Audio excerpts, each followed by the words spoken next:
మీ business ఏదైనా మీ ఊర్లో promotion చేయాలంటే అది సుమన్ టీవీతోనే సాధ్యం. ఇప్పుడే సంప్రదించండి. గంభీరపేట గౌడ సంఘం సభ్యులతో సర్దార్ పాపన్న గౌడ్ జయంతి పురస్కరించుకొని మా గౌడ సోదరులకు ధన్యవాదాలు తెలుపుకుంటూ ఢిల్లీలో పీఠాన్ని అధిగమించి గడగడలాడించిన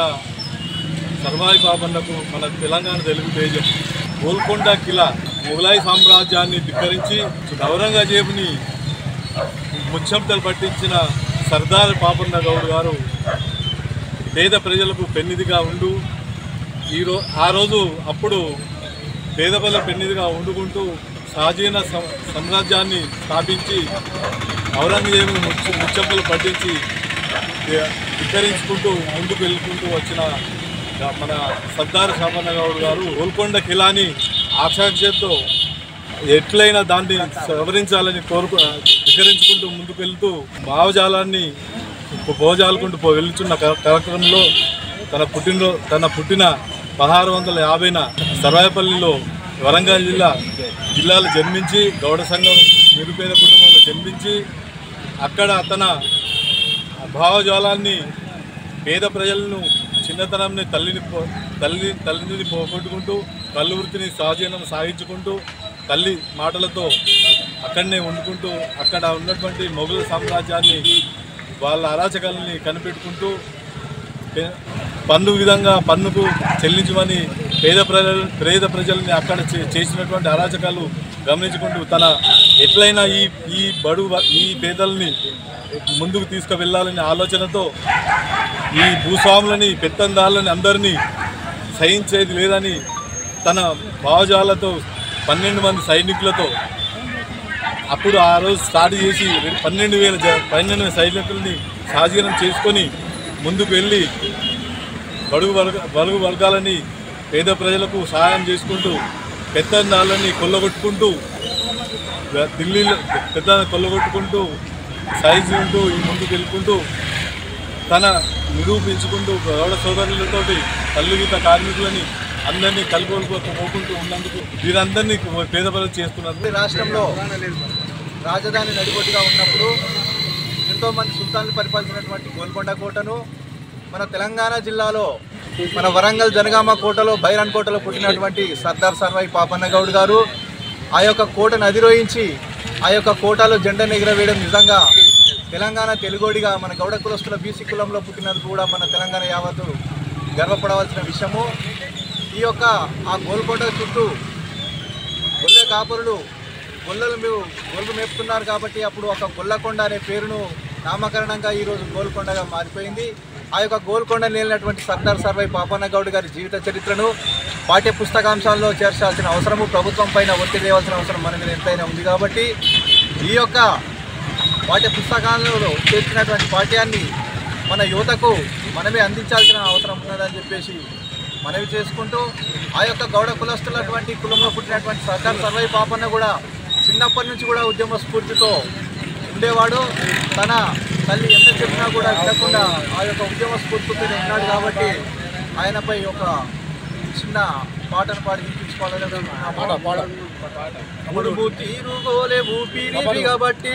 హరిచేత పానంతో ఆకాశాన బాకి గోలకు గీత పెట్టి ఇడవలొట్టిని గట్టి కారే సిమటల్లోన కాటమయ్యకు మొక్కి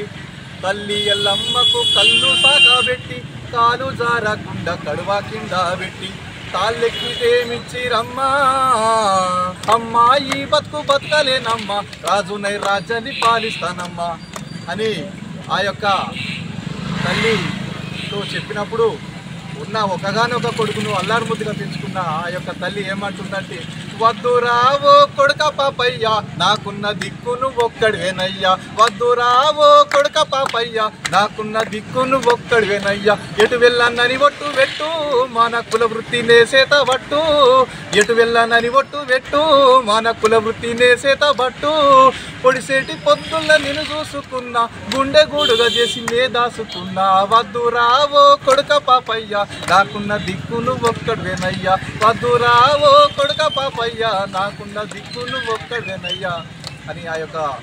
తల్లితో చెప్పి ఉద్యమ స్ఫూర్తితో వెళ్ళినటువంటి